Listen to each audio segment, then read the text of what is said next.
Welcome to the Word Today TV, where we open our hearts to God's living Word and reflect on the daily readings of the Holy Mass. Whether you're starting your day, taking a pause, or winding down at night, this sacred space is for you, a moment to encounter Christ, hear His voice, and grow in faith. May the Holy Spirit guide us as we journey through Scripture, drawing strength from God's promises and finding hope in His truth. Let us begin today's reflection with open minds, humble hearts, and a spirit ready to receive. March 28th, 2026, Saturday of the Fifth Week of Lent. Let us now listen to the Word of God. A reading from the book of the prophet Ezekiel. And you shall say to them, Thus says the Lord God, Behold, I will take the sons of Israel from the midst of the nations to which they have gone, and I will gather them from all sides, and I will lead them into their own land. And I will make them one nation in the land, on the mountains of Israel. And one king shall rule over all of them. And they shall no longer be two nations, nor shall they be divided any longer into two kingdoms. Nor shall they be defiled any longer by their idols and their abominations and all their iniquities. And I will save them from all the places in which they have sinned, and I will cleanse them. And they shall be my people, and I will be their God. And my servant David shall be king over them, and there shall be one shepherd for all of them. They shall walk in my judgments, and they shall keep my commandments and do them. And they shall live upon the land that I gave to my servant Jacob, in which your fathers lived. And they shall live in it, they and their sons, and the sons of their sons, even forever. And David my servant shall be their prince forever. And I will strike a covenant of peace with them. It shall be an everlasting covenant with them. And I will establish them and multiply them, and I will set my sanctuary in their midst forever. And my tabernacle shall be with them, and I will be their God, and they shall be my people. And the Gentiles shall know that I am the Lord, the sanctifier of Israel, when my sanctuary will be in their midst forever.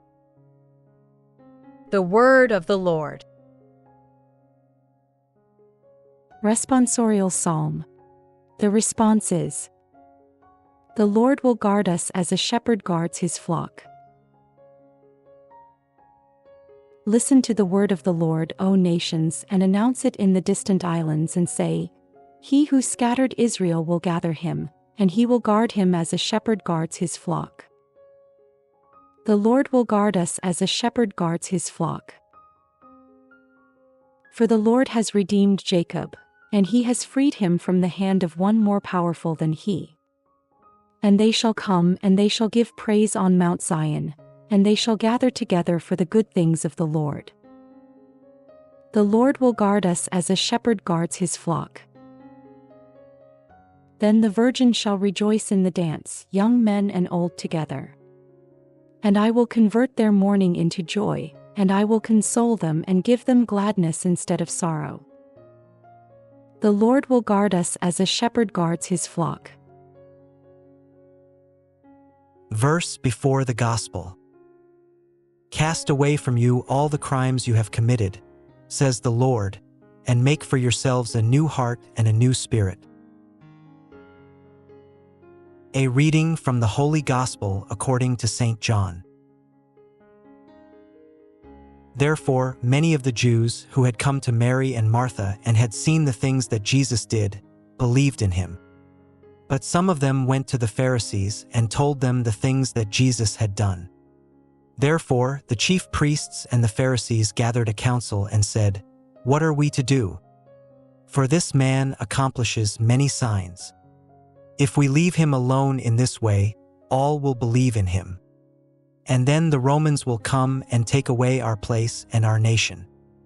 But one of them, named Caiaphas, since he was the high priest that year, said to them, You do not know anything. Nor do you consider that it is expedient for you that one man should die for the people, and the whole nation not perish. Now he did not say this from himself, but since he was the high priest that year, he prophesied that Jesus would die for the nation, and not only for the nation, but in order to gather together as one the children of God who had been dispersed. Therefore, from that day, they planned to put him to death. For this reason, Jesus no longer walked openly among the Jews, but he went away into a region near the desert, to a city which is called Ephraim, and he remained there with his disciples. Now the Passover of the Jews was near at hand. And many went up to Jerusalem from the countryside before the Passover, in order to sanctify themselves.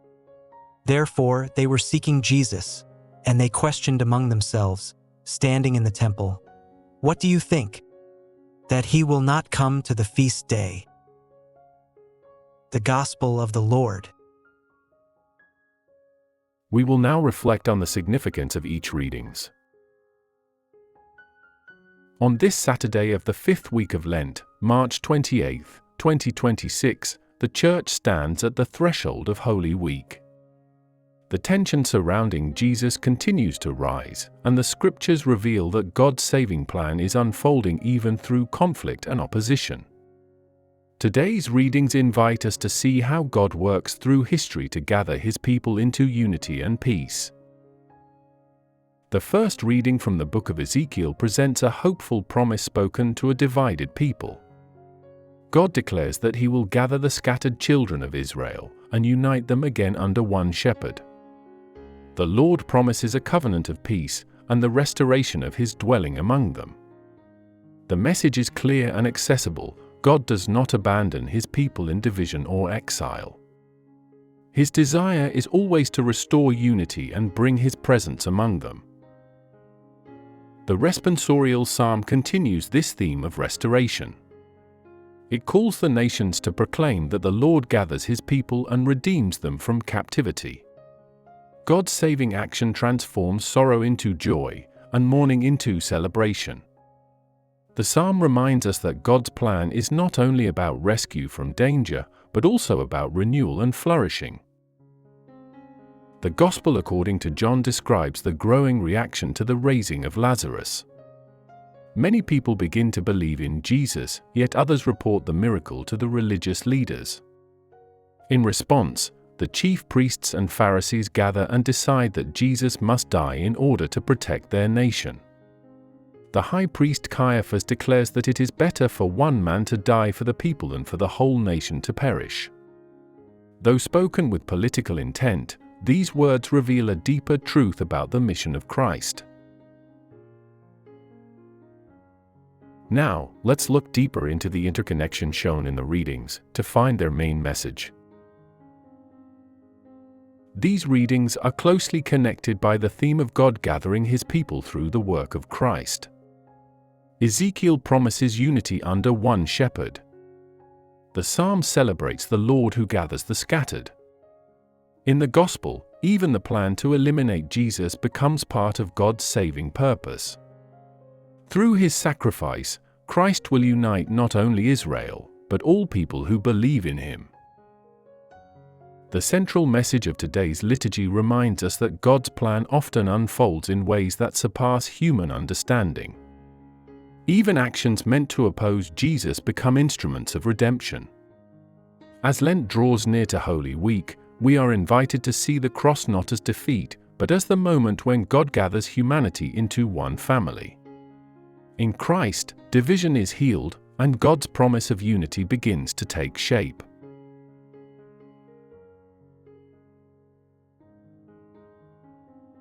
Let us pray. Lord God, You desire to gather Your people and restore unity through the saving work of Christ. As we approach the days of Holy Week, strengthen our faith and help us trust in Your plan even when events seem uncertain. Draw our hearts closer to You and unite us in love, so that we may live as one people guided by Your peace and truth. In Jesus' name, we pray. Amen.